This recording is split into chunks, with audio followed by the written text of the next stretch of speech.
I'm a realtor. So a lot of times when I first got into the real estate business, my goal was to take over and dominate that field so that down the line my name can make a reputation that it has. People see me as that's a real estate guy, someone that you're interested in and you're passionate about it. Find ways to make money from it. What I mean? My first business as an entrepreneur in a small business was we was 20 years old. I had a record label called Case Closed Entertainment. Reason being is because I love music. You know what I mean? So, more easy to make money in something when you have a passion. Yo, how's that? Yo, yo. Yo, my God, man. How you been, man? Appreciate you, man. No doubt, man. How you feeling? Everything good? Good, man. Look like you working hard, man. You got. I'm trying, man. I'm trying.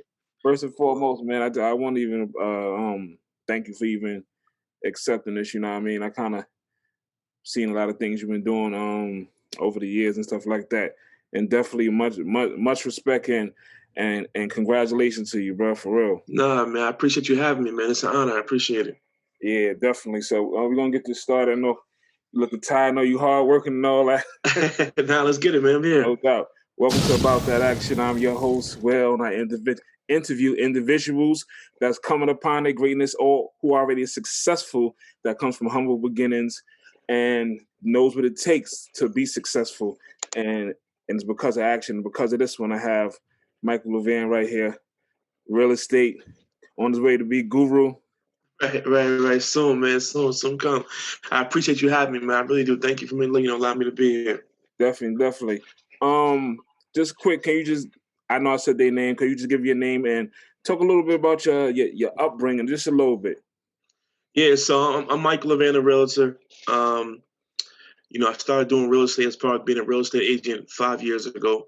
Actually, it'll be 5 years in May. And I came from that as far as learning the business of being a real estate agent. Took that, and decided to jump into the real estate investor side of it. Started flipping houses and stuff like that up here in Orange County, New York. Been doing that for about 3 years now.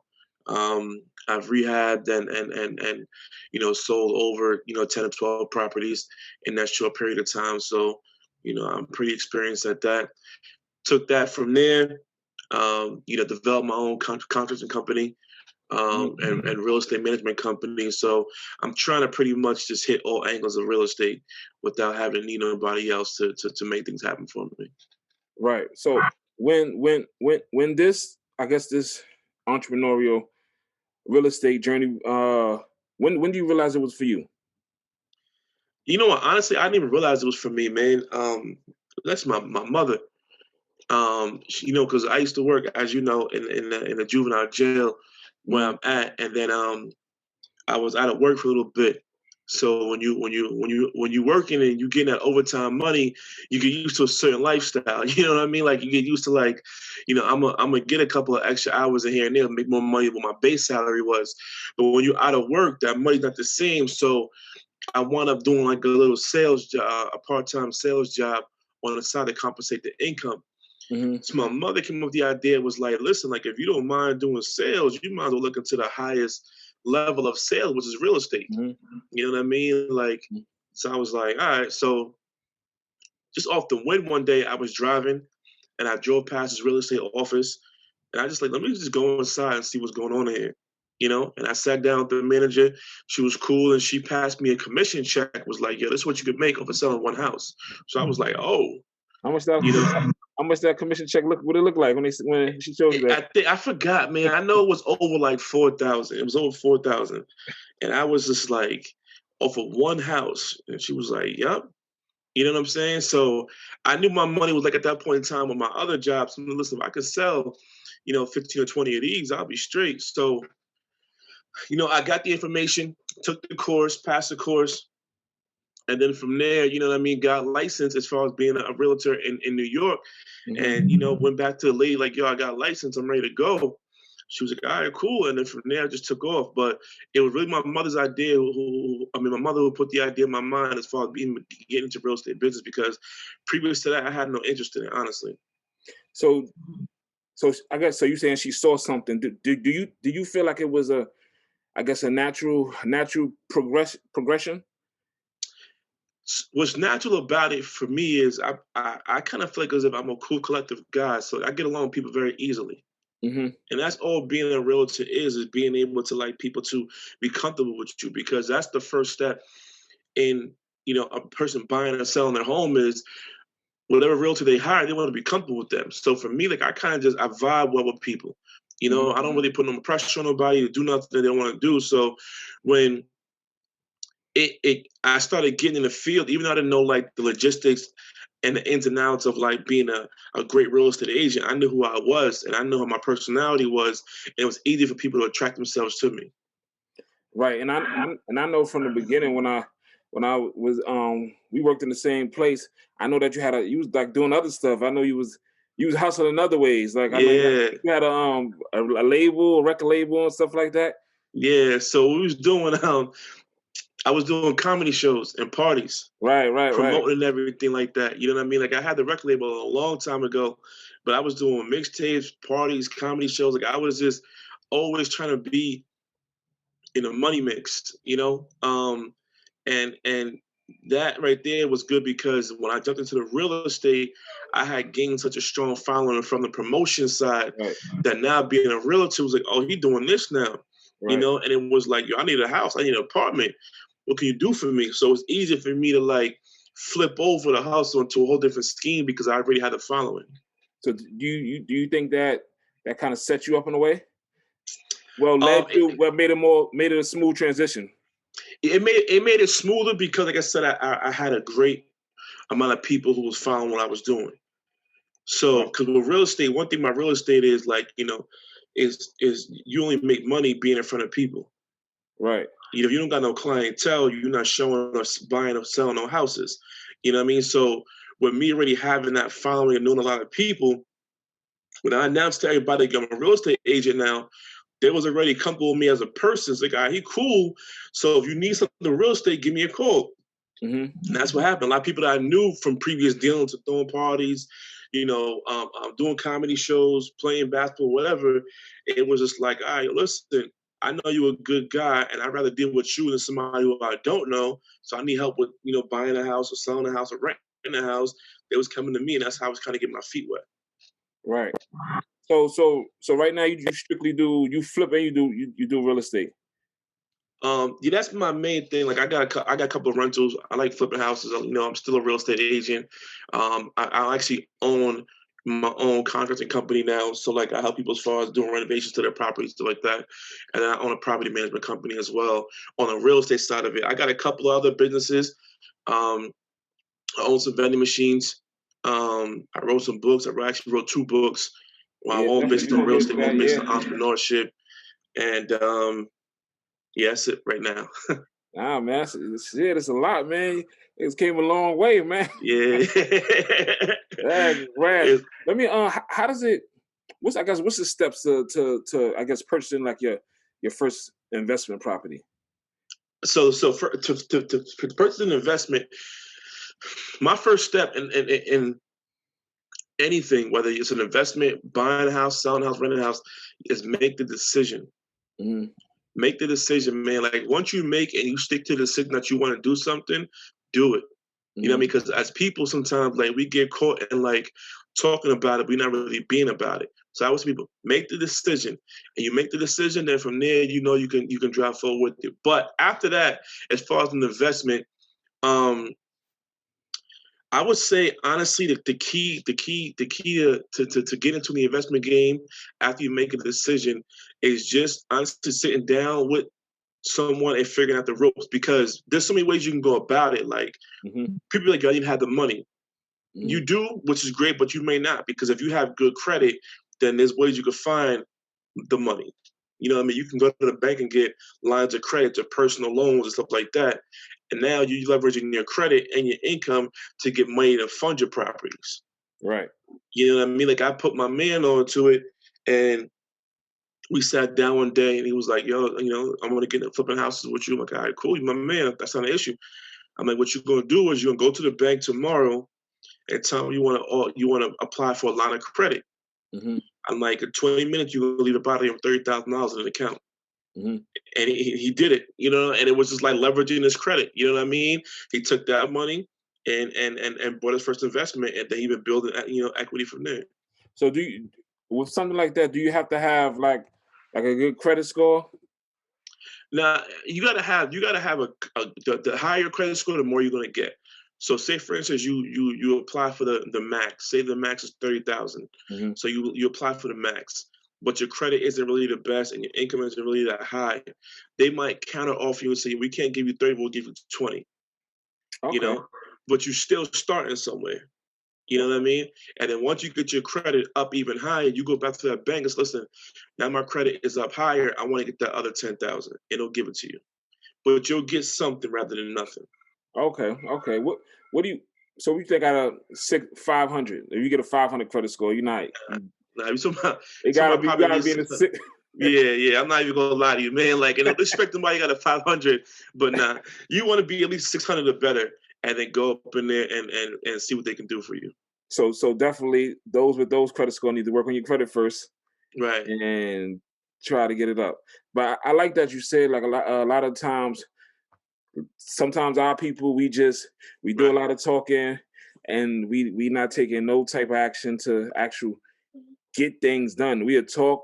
Oh, we don't like the job. We don't like the job. I want to do this. I want to. 1 year go by, 2 years go by, 3 years go by, and we still in the basically still in the same position. Right. And it's crazy because nobody really taught us this stuff. You know what I mean? Like, man. Nobody really taught us this stuff, and it's like, hold on a second.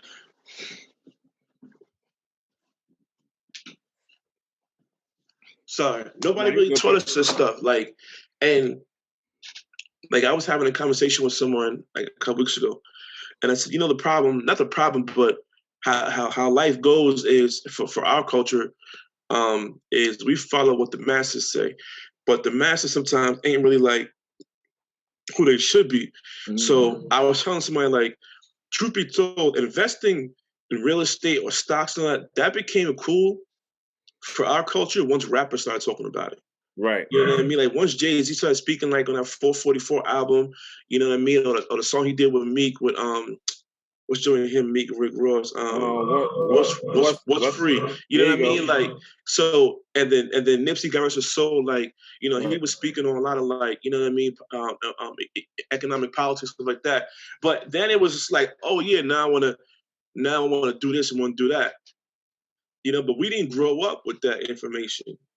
You know what I'm saying? So like, and now that these rappers are speaking about it, athletes are speaking about it, now it's like everybody want to jump on that wave, but before it wasn't like that. Nah, I totally agree, bro. That's, I mean, 100% with that, man. Because that 444, he definitely highlighted that, and then the way Nipsey was the way he was talking on that album for I think Victory Lap. Like, he was putting not even that real estate, even stocks. Yeah. Just stuff like that opens up a whole new world. And I always say this, like, the rich people they're not teaching their kids how to be employees at all. Nah. They teaching them how to be a boss. Like, they teach you how to own stuff. Right. We the only ones that teach us, our kids, to go to school, and it's not wrong to go to school and go to college, but we go work 40 years at a job that you hate, get your 401k, right. Then you're able to live your life. Right. But you know what's crazy is how short-lived that life is sometimes after that. Oh. You know what I mean?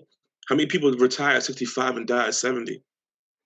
You know, like, I'd rather live now, man. I'd rather live now, figure out ways to consistently make money now to where I'm not even working, you know, and I could do this forever. You know what I mean? I have some rental properties until I pass down to my daughter. My daughter's going on my properties. You know what I mean? Because at the end of the day, like, they gonna have whatever I put the work in for. So, and it's funny because as you and I both come from the same background with the previous place that we was employed at, you look how much misery was in there. Listen, I'm telling you that. It's funny you said you was out of work for a little bit and you was getting overtime. And I think, and we're going to talk about, touch base on that, but when you're in them type of places where it's almost unlimited overtime, right? Overwork yourself, right? Overwork yourself, but it's shit like working backwards, like you saying you could. you don't have to work, and the shit probably it could kind of make money for itself. It's Right. gonna bring you income. Right. But that passive income. But people get stuck on the other side of the rat race, man, because they get comfortable. Like the checks come every 2 weeks and they look good. So financially you may be growing, but mentally and spiritually, emotionally, you dying. You know what I'm saying? And they scared, too. Because I think the flip side of that, bro, and I know sometimes what it's been with me in the beginning, is like you really just scared. You know what I mean? You got a wife, you got kids, so you understand that set income is like, listen, you know, got to pay the bills, got to keep food going. Right. And though that's an opportunity for you to make something bigger happen, you don't know how certain it is. And since you're in your entrepreneurial journey, you understand that maybe 1 month you may make nothing. Maybe you're in the negative. And maybe the next month you're in a surplus. Right. So that shit for me too, that shit is scary though. But I know I keep reading, I keep seeing this thing that says pick your heart. You know what I mean? Yeah, man. You gonna go to work and be stressed because that's hard. Waking up every day, doing overtime, getting stuck, having to stay 16 hours. Or the flip side of it, you're gonna go out there and be this entrepreneur and go start your business or whatever, because that hard too, but you just gotta pick which one they both gonna be hard, pick one. Yeah. And the crazy thing about it, though, is like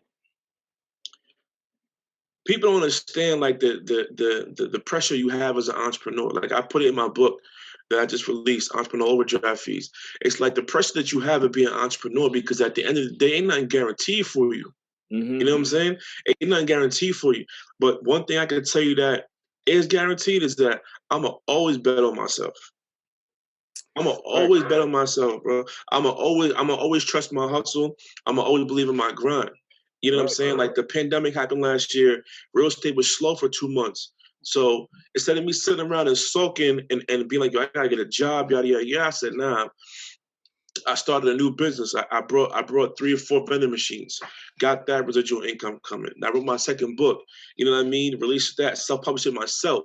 You know what I mean? But at the end of the day, people don't understand and don't really recognize that when you have opportunity to honestly better yourself, you got to take advantage of it. Regardless what the work may be, it's going to be hard work, and it's not going to be guaranteed. It's going to be nerve-wracking. But if you believe in what you're putting in and you're going to get something out of it, you might as well take that chance, because at the end of the day, listen, the world is not going to stop spinning because you're going through it. So you might as well figure out a way to live it the best way you can. Hey, man, that's the real talk right there.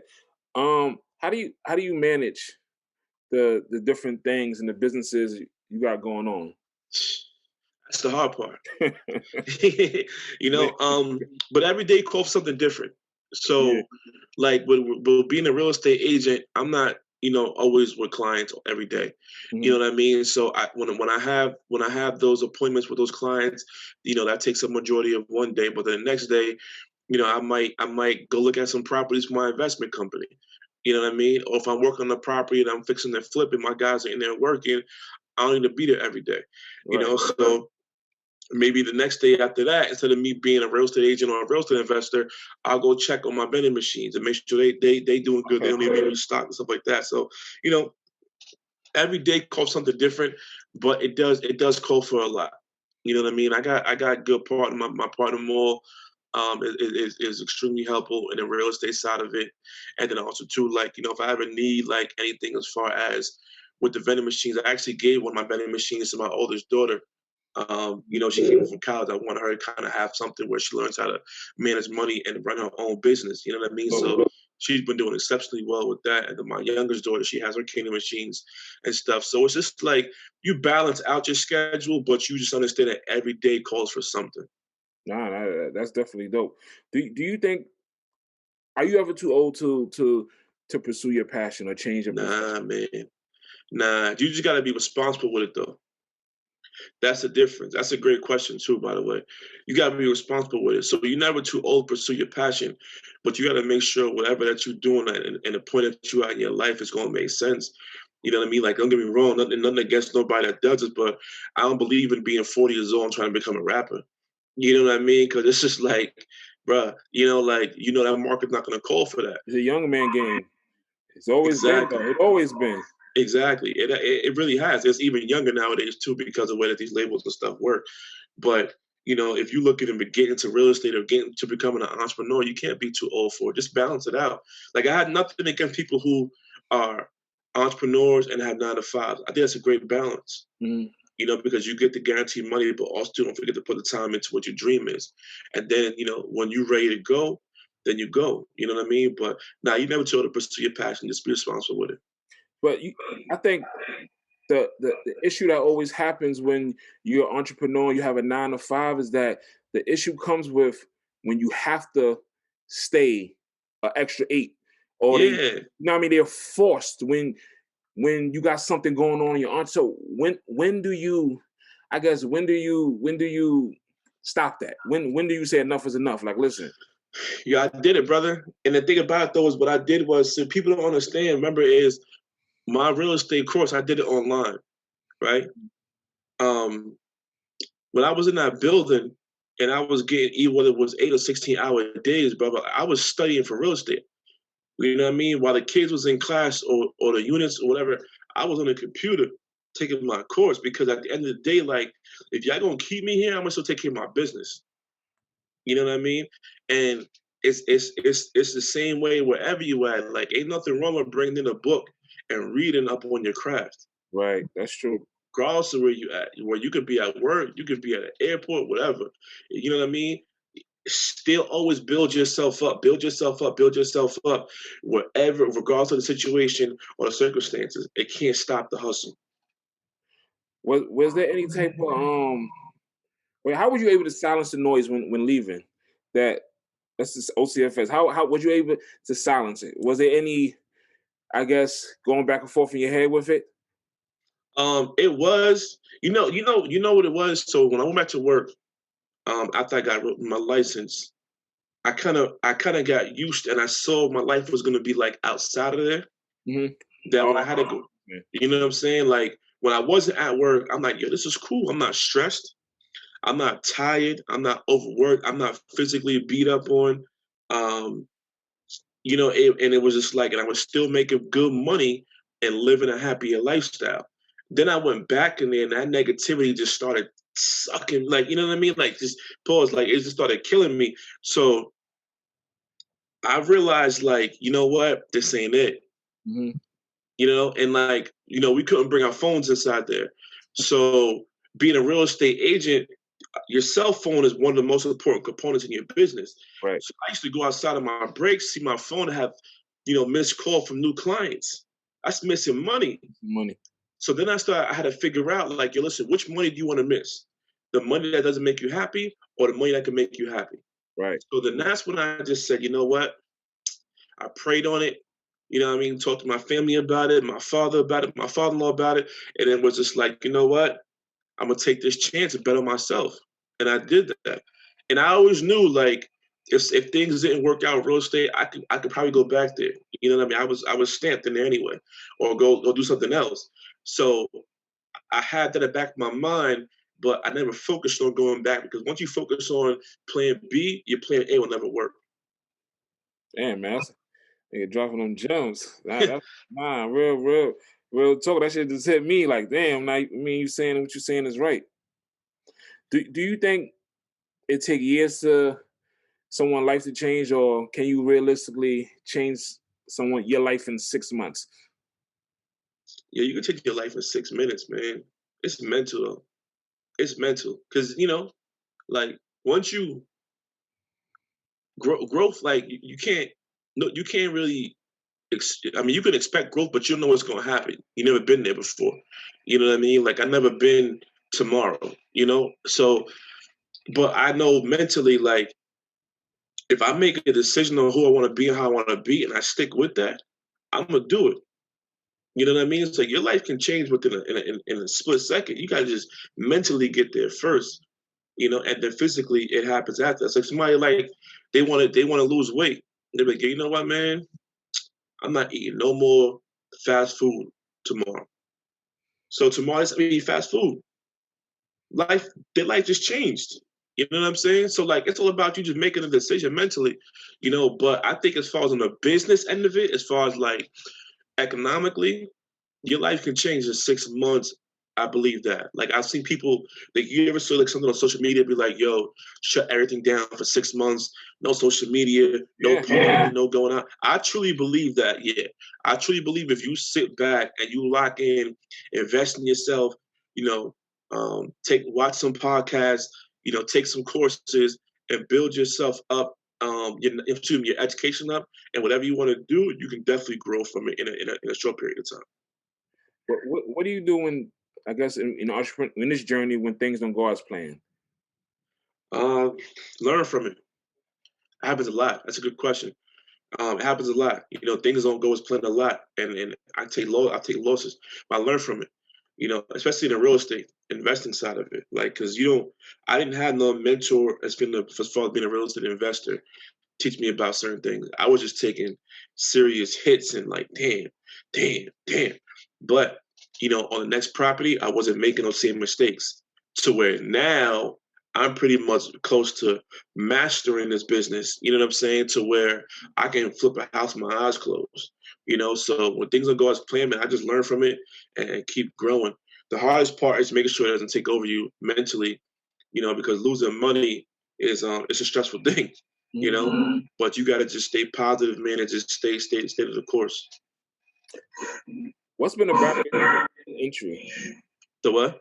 What's been a barrier for you getting into real estate? I know you said you didn't have no mentor. That could have been one issue that kind of stopped you from, I guess, hitting the ground running. Right. What has been other barriers? That prevented, that slowed it up. Opportunity. Mm-hmm. Opportunity. I can say that because of the market where I live in. Like I always tell people, like if I lived in a place like Atlanta, I'd be a millionaire, bro. Atlanta I really believe in that market. You know what I'm saying? That's why, when Baz moved down. I know when I told my mission Baz moved to Atlanta, I told him that in Goshen. People don't know that. I told him that in Goshen, like, yo, because I used to go to Atlanta I got family down there just to hang out. And I'd be like, yo, listen, bro, you young, kids, you single, like go down there, you smart dude, you a hustler. Go down there and flourish. And look at him. My brother's successful. You know what I mean? So the market and location kind of hold me back as far as being like, one thing I could say why I haven't gotten to the level I want to get at in all my businesses. Yeah. Good man over there doing good, man. He up next. I'm going to highlight him. We ain't going to touch base. I need to get some credit insight, man. Yeah, that's the guy right there, man. But even for yourself, like you said, you in DC, right? Yeah. DC. Yeah, like DC, big city, man, opportunity. And it's funny because, when I left, I think I left Goshen. I can't remember actually. It might be like 2016. And when did you leave? Shit, I had to leave, and they moved me out until I came out here 2014, so I probably left 2012, 2013. I'm trying to see what time Middletown closed. I think Middletown closed in 2012. Yeah. So I think we came down there like in 2013. I stayed there for yeah. So I think I left 2014, like early 2014. Right. So look at it now, though, right? Check it out. And this is the most, in all due respect to everybody that's there, but it's 2021 and the building is shutting down. I heard. Yeah. You know what I mean? Like that's a different stress. You know what I mean? I feel bad for the people that work there because, like, if you're not, you don't have seniority and all stuff, you can't make a move to Highland, or nobody wants to drive over to Brookwood. You know what I mean? You might be out of a job. You might have to start holding a profession.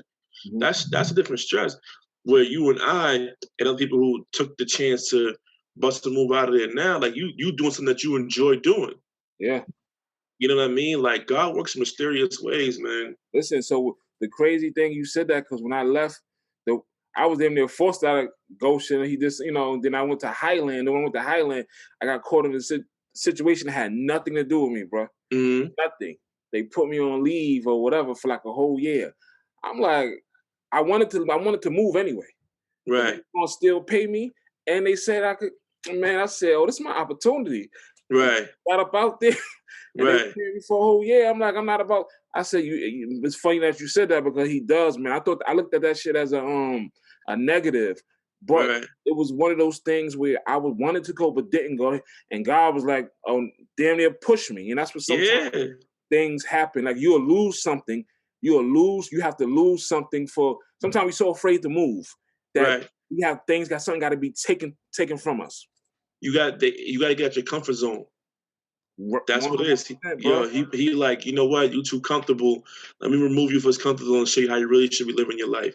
100%. And I'm still not done yet. I still got a lot of things. Even with this platform, I've been talking to a lot of people, meeting so many people, and just getting insight on how people come from just so much humble beginnings, and yours, mine, are just, and is able to still putting in that work, get to where they got to go. And it's been like a blessing. I've been connecting with, bro. I've been connecting with so many people, man. Like just back to back. And that's what it's about. Like you find your calling, man. You got to take it and run with it. You know, so like. But you know what though, the problem that with people is, man, and people, I think more people of our culture, we don't salute ourselves and pat ourselves on the back enough. Mm-hmm. You know, like I was just speaking with someone last week, this in my homegirl's she had like a group like Zoom meeting. It was cool, like, you know what I mean? And I had said, like, we need to as individuals, celebrate our small wins more. Mm-hmm. And appreciate that. I don't do that. I don't do that neither. I think sometimes so I have read it somewhere that sometimes we're just too humble, like we too humble to the fact where we don't allow ourselves to accept them small wins and stuff like that. Yeah, we have to, because that's what honestly keeps you pushing, man. You know what I mean? Like it's a snowball effect. The only way that you can really get a big boulder is if you let that small ball just keep building. You know what I mean? So I think it's important you do that for yourself as well, because even though you interview people and they get to speak on what their accomplishments are, just the fact that you have a platform for us to speak on, you got to pat yourself on the back too, brother.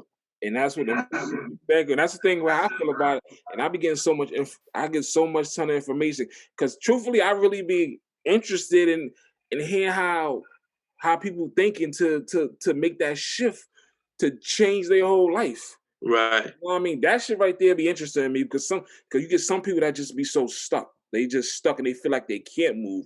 But you don't know, individuals that being fucked up in more worse situations than we are. But still, like you said, it takes an instant. You make it, you think it, and then you change your life, and then it's just go time. Right. But you know what? You don't have to stay stuck, bro. Right. But you know what is an important factor too, bro? Mm-hmm. And I'm gonna be honest with you about this. And I learned this because I was this way too, and then I realized it was nothing cool about it. It's being honest with ourselves, man. A lot of people out here, they lying to themselves and lying to the world. Mm-hmm. You know what I mean? Like they pursue, like they really portray like as if they live in a certain lifestyle or they're getting a certain amount of money, and they not. And there's nothing wrong with not having that money. But the problem is, it's like society has taught us to have to always be showing more than what we got. You know what I mean? Like I saw a post one time, and this is not just about us, but it's just what a post said. It said, a quote, not a post. It was a quote. It said, Black people be so competitive about being rich that we don't focus on really being rich. Right. You know what I mean? And I be seeing it too. People that I know, people that we both know, and it'd be like, you know what I mean? Like the cars and that's cool. That's what IG's doing right now. Well, Instagram, man. Yeah, social media is definitely made, man. It's definitely made, man. And it's like, truth be told, if I didn't need it for my business, I wouldn't be on it. Right. I wouldn't be on it. Tool, right? It's a great marketing tool. Yeah, that's what I need it for. It's a great marketing tool. I can't get rid of it. I'll lose money getting rid of it. But if I didn't need it, I wouldn't be on there, man. I would not be on there. And I'm only afraid for what the next generation going to be dealing with, because it's getting worse and worse by the day. But that's just my opinion on it. No. I'm hip. So to be successful, right, in real estate, what needs to be in place? As far as being a real estate agent or investor? Investor. So to be successful in investor, you gotta have a strong team. Mm-hmm. And strong team in many ways, as far as being trustworthy, because that's a big thing when you start dealing with your own personal money. You talk about real estate investment, you talk about big money. Mm-hmm. So if you don't have a trustful team where your contractors are stealing from you, or they not working at a good pace, you're gonna lose a lot of money, a lot of time.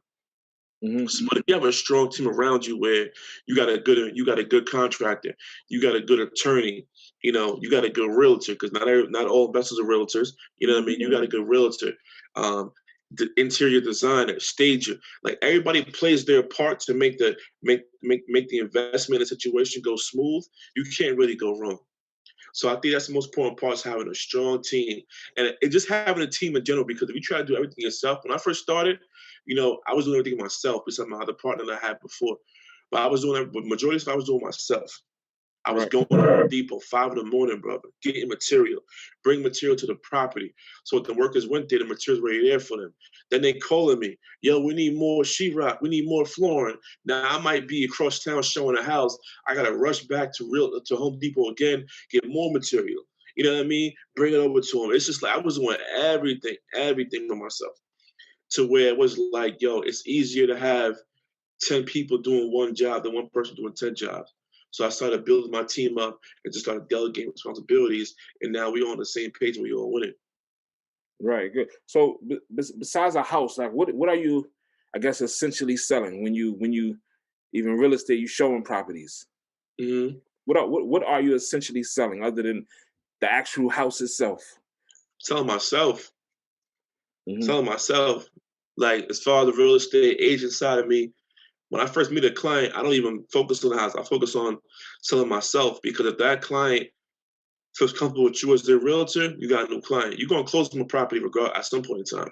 Mm-hmm. But plenty of times where you might meet somebody for the first time and they be like, you know what, nah, I don't like that realtor. You know what I mean? You're not gonna get no clients like that. So I sell myself. Like this guy says, man, he says people buy people before they buy houses. Good. People buy people before they buy houses.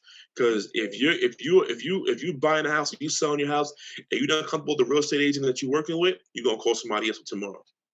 So as far as me being a real estate agent, when I go meet a client for the first time, I sell myself. And once they know, like, you know what, I like that guy, I like him, I want to work with him, everything else is smooth.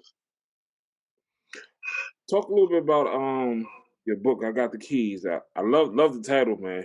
Yeah, man. I heard that. Oh, man, I know he know what he doing. Yeah. So I wrote that book 2 years ago, but I re-released it and I self-published it last year under my publishing company. And what it was because when I first got into real estate, I was very successful, but I was doing a lot of buyers, people who want to buy houses. And I found that a lot of people were asking the same questions, like about the process, because they didn't know, which they shouldn't know. It's their first time doing it. So I'm like, you know what?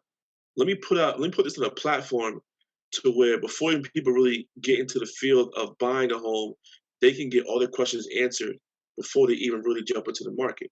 Mm-hmm. So, I put that book together. It's a step-by-step guide for first-time home buyers. It goes through every step from making a decision, finding a realtor, finding a lender, the things to look for when you're shopping for houses, home inspectors, what to do to get ready to buy a house as far as your credit, your income, and everything. Like, so I wanted to break down everything so that when a person closes that book and finishes it, they feel confident in going into the real estate market ready to get the keys for their home. Dope. And I know, because home buying is, like, I guess, is one of the biggest purchases like some people will ever make in their life. And like it is the biggest purchase. A lot of people, And it is the biggest purchase, man. It ain't no sneakers. It's not even a car, brother. Like a house, man. You talking about hundreds of thousands of dollars you messing with. You know what I'm saying? Like, I don't know the process and stuff like that. And you made a book. Do you think like something like that should be taught in like maybe they should be taught like in high school? Or I think it should be taught in the college level. I think credit should be taught in high school. Yeah. I think credit and money management. Yeah, man. Like I did something last year called I did a youth empowerment dinner. Okay. Where like I sat down with the kids and I was kind of breaking down credit and how to manage money and entrepreneurship, because that should be taught. Like, listen, I'm gonna be honest with you. Like when I was in school, like I wasn't really the best student because I wasn't interested. You know what I mean? And it was almost like I don't care about it's just I didn't care about history, what happened yesterday, unless it was history I wanted to learn about, and it wasn't really teaching it. You feel me? Mm-hmm. So It really, I think the curriculum I'm not really in agreement with as far as what they're teaching in school, because when it comes down to like even life skills, like how to cook, they don't really dive into that. But I do think real estate, as far as home buying and stuff, should be taught at the college level, because obviously a 15-year-old kid, 16-year-old kid ain't looking to buy no house. But I think in high school they should be teaching you about credit and money management for sure. Yeah, the school system is outdated. That's basically what it is, man. That's a great way to say it, outdated. I like that. It's outdated, bro. Like, it's simple and plain, bro. Yeah. You know what I mean? It doesn't work for this. We got a whole, like, it got YouTubers. It's just YouTube is a job now for some people. Right. They don't even have that in the curriculum. You know what I'm trying to say? Like, right. So it's definitely outdated. How do you know that you're getting a good deal? The numbers on the back end. Mm-hmm. So like if I buy a house for $150 and it's worth $300,000, and it's only gonna take me $67,000 to fix it up, that's a good situation. Mm-hmm. You know what I mean? Because you figure 150, you put 70 into it, you're at 220. It's worth 300,000. After you pay your closing costs and all these fees, you can make $50,000 profit. That's a good situation. Mm-hmm. But if you buy out to 150, it's only worth 250. And you got to put $60,000-$70,000 into it plus your fees. It don't make sense. Mm-hmm. So it's all about the numbers on the back end, and two, it's also like I'm gonna tell you one mistake people make with real estate investing, and it's the biggest mistake that people make about real estate investing, is that everybody want to hit grand slams or home runs. Mm-hmm. People be like, "Yo, if I don't make $100,000, it's not worth it." Huh? You know what I mean? It's hard, man. Like that's hard to do in a real estate game, and that's why like people like these HGTV shows, they be lying. That's not what it is. That's not. You know what I mean? Nah, man, it's not what it is. So, but people make the mistake of having such crazy expectations that when they don't get it, they feel like they lost. I'm like, yo, you didn't have $60,000 extra yesterday. You know what I'm saying? Like, why are you mad that you profited $50,000 on a house? In 3 months, in 4 months, you made 50. That's almost that's $9,000. You know what I mean? Plus a month. Who gets that? But people go into it and they want these they have some crazy high expectations that they hold themselves back and succeed in the business. Definitely. So you married? You got 2 girls, right? 2 girls. So how does it feel to have the opportunity to create generational wealth? Yeah, it's a blessing, man. It really is. But the hard thing about it though is, like, my oldest is 19, my youngest is 8. She'll be 9 in May. My oldest just turned 19 in January, and it's like we go back to say as far as like what they teach in school, mm-hmm. because we almost have to like self-teach them things that is out of the norm. Mm-hmm. Like, listen, like you need to learn about managing your credit, learn, managing your money. But it's a blessing because I had the ability to do that. I had the ability to be like, all right, you know what? Mm-hmm. Here's an opportunity for you to run your own little small business right now. Here's your vending machine. Here's the key to it. You know what I mean? And my daughter, she goes out there, she goes, collects her money, she goes to the store, buys new products, she restores the vending machine so it's full, you know what I mean? And she keeps her profit. My youngest daughter, same way, she got gumball machines. Like, she goes there, she cleans the gumball machine, takes her quarters out, refills it, goes to the bank, cash those quarters in. Like, so she's running her own business. So I'm teaching them both certain things. So it's a blessing I had of it. It's just tough because you have to like teach them things that you wish they would have learned over the course of time. Right. Or maybe you would have got the information a little bit sooner and probably gave it to them a little bit earlier. That seems like Listen, if I knew what I knew now when I was in my 20s, you could forget about it. You know what I mean? We be having this conversation on a private yacht somewhere, so like that, So your daughter goes through you take her through the whole process of restocking the vending machines, taking the money, putting the money in the bank. So she's involved through the whole process. All by herself. Yeah, I showed her one time. Mm-hmm. I showed her one time. She came back home from college. We went to the machine. I showed her how to do it. I gave her the key, and then she's been rocking and rolling. She go to the store, get all her stuff by herself. Like she really handling her business. You know what I mean? Even to where like she got, because some places like with the vending machine business, you gotta pay a percentage to keep your machine there to the owner of the business. It's like 15-20%. So even when like she gets her money out, she takes her money out and I go pay the guy his percentage and she keeps the rest. So she's been doing an amazing job with it. And now it's like you see how easy that money is. Like it's time for you to get another machine. What's next location looking like? You know. That's good because you know what it is it's going to ignite something else in her. Yeah, it already is. It already is, and they don't even know it yet. But they gonna have some real estate under their belt as well, because real estate is they gonna have some rental properties. Rental properties that I have, I'm not giving them up. They all going. They being passed down to my kids, and whatever they decide to do, they decide to do with it. But they gonna learn real estate too, not just vending machines. Do you think rental estate versus like houses or those type of properties, which one is like better? As far as what, like the fix and flips or rentals? Yeah, as far as income wise. Yeah, I'm gonna be honest with you. So when I first started, I love fix and flips. Mm-hmm. But then when I got some real, like the rentals, the buy and holds, I love those because those are a lot easier to deal with. Mm-hmm. It's easy to fix up a property and get a tenant in there right away. Mm-hmm. And then it's easy. Mm-hmm. Plus you can gain equity in it. Like I'll give you some quick numbers, and it's not like to brag obviously, but it's just real talk. Yeah. So I brought my rental in Newburgh for $40,000 2 years ago. I put about $15,000 into it.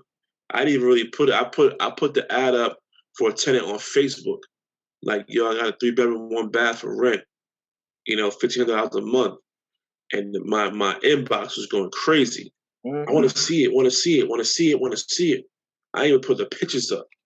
So I met a tenant, and I put her in there because she was nice, but I got a soft heart. So she was a single mother. So you know what I mean? Like, you know how it go. So she's still there. She's a great tenant. But long story short, so I paid $40,000 for it. I put $15,000 into it, so I was into it for $55,000. Plus my closing costs, I was into it about $60,000. But right now it's worth like $120,000, $130,000. Mm-hmm. So if I wanted to, I could sell a property right now and profit $50,000, $60,000. Sheesh. In equity, yeah. Plus what I've been getting month-to-month profit on rent. And that's the thing about real estate is like, you gotta own because the equity, man, is gonna always increase over time. Mm-hmm. And this is 2 years ago. Imagine like 4 or 5 years from now. It might be worth $200,000. Yeah. You know what I mean? Where you flipping a house, you get that $50,000, $60,000, but you get it quicker, but you have to deal with like the anticipation is hard because when you finish a property, until you get a buyer that moves in there, the property is vacant. So it's risky because if something goes wrong and like a flood, you don't know nobody's in there in the property. You got no eyes and ears in there. You know what I mean? I've had people break into my properties. You know what I'm saying? Because nobody lives in there. So it's you get the money quicker, but it's more riskier in my opinion. So you losing money when they just sitting there? You're losing profit. Okay. You losing profit. Like if you paying monthly mortgage on it or monthly interest on, depending on what kind of loan you got, to get the property and access it, and everything, you're losing. So because you're paying monthly on it, but you're losing profit. So instead of like you might not get 55, you might only get 45, but I still take 45. Right. So because you married, 2 kids, how important it is to have I guess a significant other that understands what you're building and what you're trying to do? It's extremely important, man, because they sacrifice as much as you sacrifice. Like the time, like especially when I first started real estate, I was losing a lot of weekends because I was showing houses all the time on weekends because that's what people see houses when they're not working. Mm-hmm. So when they're not working, you got to work. So a lot of times on weekends, a lot of times at nights, I was showing houses. So when I wasn't home, somebody got to be with the kids. You know what I mean? That's significant other. So I think that goes for anybody in who's an entrepreneur or they're chasing the dream, man. When you got a solid one, that's holding you down, can understand a vision and becomes there and they support it, it makes it a lot easier for you. But it's definitely important to have someone strong by your side, because if not, if you got that negative energy draining you, you can't work properly. You know what I'm saying? I'm gonna tell you right now, you can't work properly. So like, it's good just to have a little bit of encouragement and support on your side. Right. Surrounding yourself with good men. How important or necessary that is for you? Probably the most important part, brother. Right. You know what I mean? Like it's important to really understanding, of the circle you're around, because even if they're not even the same field as you, I got close friends who are in medical. I got a close friend who's in banking. I got another one who's a real estate agent down in Florida, what Baz does in his credit. But even if they're not even on the same field, just the positive energy, you know what I mean? Like, out of a lot of my peoples, I'm one of the youngest people, excuse me. I'm one of the youngest person in my clique. So it's like, I look up to them like for years now, since I've been, they were sneaking me into parties when I was underage, you know what I mean? But it's like they doing grown men things, so that you want to level up and be in that same place. So it's important to keep that strong bond around you, because when people all moving in the right direction, you can't never go wrong. Do you feel it's your duty to give the game to those people? Yeah, but they gotta want it though. Like, I don't ever force my hand to like to be like, yo, listen, you gotta get in real estate. Like, nah, like one of my men, he got into real estate. We did some house together, flipped some house together. And I actually told him the other day, like, yo, bro, like, I want you to like, take off with it, like, do your thing, because something ever happens to me, I want you to understand and know that you can still be successful in this business with or without me. And my other man in Florida, like I said, he's a successful real estate agent down in Florida, and I love seeing it. If he has any questions, he knows he can call me. So, if it's there, then yeah, but it's not a forced issue, because usually when I'm around them, when we don't get a lot of time together because everybody's so busy in their lifestyle, their families and all this stuff.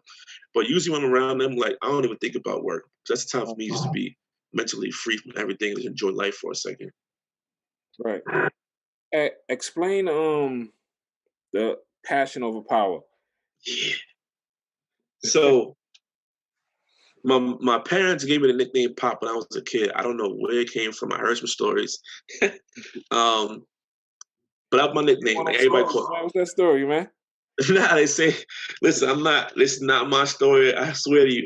But I heard I was quick with the hands. You know what I mean? Okay. So it's like, oh, yeah, we Pop. I didn't see you in Goshen, bro. Yeah, man. Well, yeah, we out of there now. You never know. Those investigators be on some crazy stuff. Oh, yeah. Allegedly. Yeah, allegedly, right? Exactly. There you go. But then, like, so I took that and I was just running with it. Like, yo, when I was doing comedy shows, like, yo, who throwing a party on? Pop it, pop it, pop it. But then as I grew mentally, like, it was like, yo, like, I loved the slogan of figuring out what you love and doing it rather than the money. So passion over power. You know what I mean? Like, anybody can be successful in doing whatever they love. I don't care how much money you make. If you're doing what you love, you're always gonna be successful, because you and I both know you can make a lot of money in some place you hate. You know what I mean? So finding out what you love and figuring out ways to make money over it, that's passion over power, man. Love it, man. I was like, damn, what you meant by that shit? Talk about the Pop University, man, 6-week program. Yeah, man. So I'm doing this program now, where I'm pretty much gonna be mentoring people who want to invest and flip houses. They're gonna have a hands-on experience. A lot of times, like, I took some courses in other fields, and they're great courses, but they're not really hands-on. They like email you a link, like, yo, follow the link. You know what I mean? What I'm offering is a hands-on experience. Like, whoever lives like in the area that I'm at flipping these houses, and they sign up for the course, like, you're gonna get to walk through the property with me. You're gonna get to go there and see the guys working and see how the construction side of things work. And then every week I'm holding a weekly seminar with guest speakers about finance, about funding, about credit, about home inspection. You know what I mean? I'm gonna speak on the real estate side of it. So, like, people are gonna really understand, like, the ins and outs, ups and downs of flipping a crib from point A to point B. Cool. Entrepreneur, Overdraft fee. Yeah. So that's the book I dropped, and somebody be like, "Yo, why you say overdraft fee? That's like a banking statement." Mhm. Man, it's bigger than that because like when you get hit with an overdraft fee, you might go out and spend $5 on some snacks. But if you don't have that money in the bank is gonna say, okay, we'll give you the $5, but we're gonna charge you $35 more. You know what I mean? So you'd be like, yo, I didn't have the money to begin with, and you take it more. You know what I'm saying? So that's what it is being an entrepreneur. Like you come in a game thinking that it's gonna be one thing, but it takes a lot more out of you. Oh, dope. You know what I'm saying? So like that's why I said like the ups and downs of the essential hustler, because it's like you may expect to be like putting in 8-hour days, and to be successful, it's gonna take 16-hour days sometimes on your craft. You know what I mean? And it just takes a lot more out of you than what you expect. So that's why I got the slogan overdraft fees, because you got to expect to give more than what you originally wanted to give. That's another dope one, man. So thank you, man. Yo, so what's the top 3 questions like a home buyer should ask? For a first-time home, that's a good question. The top 3 questions they should ask is what my credit needs to be, Mm-hmm. right? This is the 2-part answer. What my credit needs to be, and how much money should I have in the bank, Mm-hmm. right? Because a lot of times, like people understand, you got to have the upfront closing costs and everything to closing the property. So that's one question they should ask. The second question they should ask is, depending on the situation, how is the school districts? Mm-hmm. You know what I mean? Like that's a big thing, because a lot of times I get people who buy houses and the kids they don't like the school districts, so now they got to relocate or pay for private school and stuff like that. The third top question somebody asked, they want to buy a house. I don't want to speak about mortgages too much.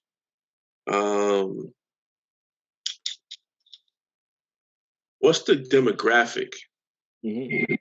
Especially in the world we live in right now. Right. You know what I mean? Because I think it's important to be completely comfortable in your neighborhoods. Mm-hmm. You know, and that's what I've experienced for the past 2, 3, 4 years. Feel me? Is people being like, "Yo, listen, what kind of community is this?" Because I want to make sure, like, if I go to the store, I'm gonna be comfortable going to the store. So that's an important question to ask too, because you want to be comfortable where you're gonna be residing and resting your head at. Definitely. You said that the pandemic, I guess, affected some of the real estate and stuff like that. I've heard a lot of talk about with the pandemic is going to be an influx of, I guess, foreclosures and stuff. Do Yeah. you think that's probably going to be the case? Nah, listen, that's funny too. Is I've got a question plenty of times, and the honest answer, and people who really know real estate, you can't answer that question. Mm-hmm. You can't say yes, you can't say no, because at the end of the day, it's like people can be losing their houses, but they're offering so many other programs for people not to lose their houses right now. You know what I mean? Like these COVID reliefs and stuff like that. So it's almost really hard for people to be like, nah, it's going to be a high market of foreclosures and all that. But then again, the market is high for sellers. So if you own a property and you really can't afford it, yo, just sell it. You're going to probably make more money than what you got into it anyway, make a profit. Mm-hmm. You know what I mean? And so would it be in a seller's market, and you got, and also too, you got buyers out there who want to buy, because one thing about COVID is people have realized, like, yo, they don't want to be in crowded areas. You know what I'm saying? Like, they don't want to be in New York City where it's congestion on the train, all that stuff. They want to move out the city, so they're looking to buy places. They're looking to rent places. You know what I mean? So you can rent your property for a high price and probably get somebody to occupy it. So it's really hard to be like yes or no, because there's too many options to save people right now from losing their properties. Right. What do you think is the future of flipping houses, real estate, and all that? How do you think the future looks? And you know what though? I think the future of flipping houses is going to be competitive. Mm-hmm. Like I said, because of the fact that it's investing in general, especially in real estate, has become more of a popular thing among all communities and cultures, that not everybody wants to do it. Mm-hmm. You know what I mean? So where, like, you know, 10 and 15, 20 years ago, a lot of the people that we were familiar with didn't know nothing about real estate flipping houses. You know what I'm saying? It was like the people who had it, like you said, they was born into situations and taught it. Like, you know, like a lot of successful and rich people were like, you know, listen, you're gonna own some real estate. That's where the money's at. So I think it's gonna be more competitive as, you know, it becomes more of a bigger thing and more exposed to a bigger platform. Do you think that's a good thing? Nah, it's a bad thing because what's going to happen is when you have a competitive market in real estate, the prices go up. Mm-hmm. You know, if I got 5 people bidding on my house, I'm gonna try to get top dollar for it.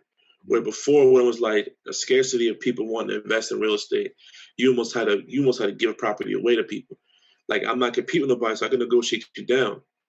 You know, yo, you don't like my price? All right, cool, no problem. Then good luck selling it. That person who desperate needs to sell, all right, come on, you know, we'll do it. You know what I mean? So I think with being competitive, that's not really a good thing now. Yo, what's the best scenario of this or what you're doing? What's your dream? Not I would say best. What's your dream scenario of how all this works out for you? Yeah, my dream scenario, man, is to be happy first and foremost. You know what I mean? That's the biggest thing is be happy. There's no success without happiness. I want to own some apartment complexes. Mm-hmm. I want to own apartment complexes, and then I want my family to own some real estate as well. You know, whether it be multifamilies, Airbnbs, whatever. But I do feel like as if real estate is something that everybody should at least have their hands in. You know, but so for my dream scenario would be to own some apartment complexes. But you know what I do want to do, man, on a big scale? Into my dreams. I want to build a resort. Yeah, that sounds good. Yeah, like, cause I vacation a lot, and I'm like, yeah, I want to own one of these, man, because those resorts, that's big money right there. Man, put that thing out there in the atmosphere, man.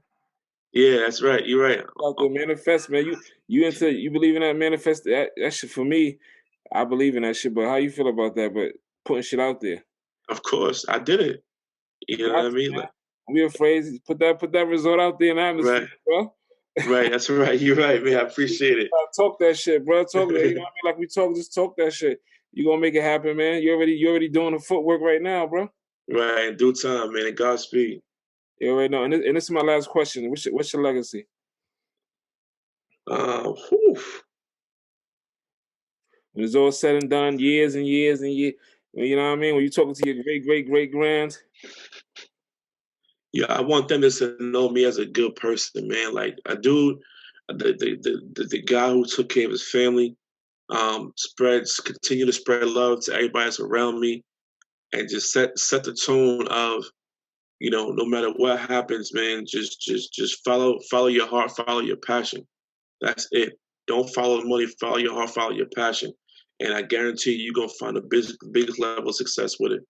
But I just want people to if I had to go tomorrow, and be like, yo, man, I was a good dude. We just lost. Like when Nip passed, and it was crazy because I wasn't really into Nipsey too much until 50 Lap. But I started watching his interviews like that after the fact. I'm like, damn, man, like I wish I had caught him early in my life. And I want that same kind of result, just like a foundation to be set to where they be like, yo, listen, but your Pop, man, he had a good heart. He always showed love, and he always pushed people just to strive for be the best way they can be and follow their passion.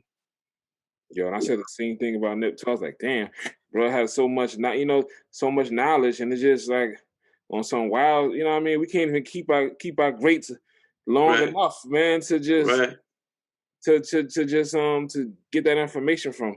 Right, man. First and foremost, man, I wanna thank you for doing this interview, man. I'm sure I got a lot of good information from it.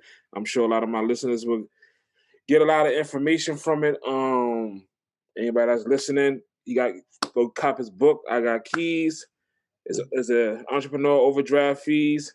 If you're in the Orange County, Middletown area, look my man up, Michael Lavan. You said Homes by LV, right? That's my business. Homes by LV is the investment business, man. Where to find you, man. Yeah, HLV Contractors is the contractor business. Instagram at POP HLV _real estate. my website, www.lavangatthekeys.com. Facebook / Mike Lavan, a realtor, hashtag Mike Lavan, a realtor on any website or any social media, and you'll find me. And I appreciate you, my brother. I really do, because I love being able to speak, especially with a familiar face, man, with the same background where we came from, you know what I mean, in a crazy ass building. So I'm glad to see you living a good life, man, and you pursuing what God has for you. Appreciate you, man. And if you like this, please like, share this. About that action. You'll find me on my Instagram. I'm About That Action. You'll find me on YouTube. I'm About That Action TV. Yeah, man. I'm just gonna give out some. I'm about that action. I'm about that action. I do it with a passion. I'm about that action. I'm about that action. I'm about that action. I do it with a passion. I'm about that action. I'm about that action. Yeah. I'm about that action. I'm about that action. Yeah. I'm about that action. I'm about that action. I'm about that action. I'm about that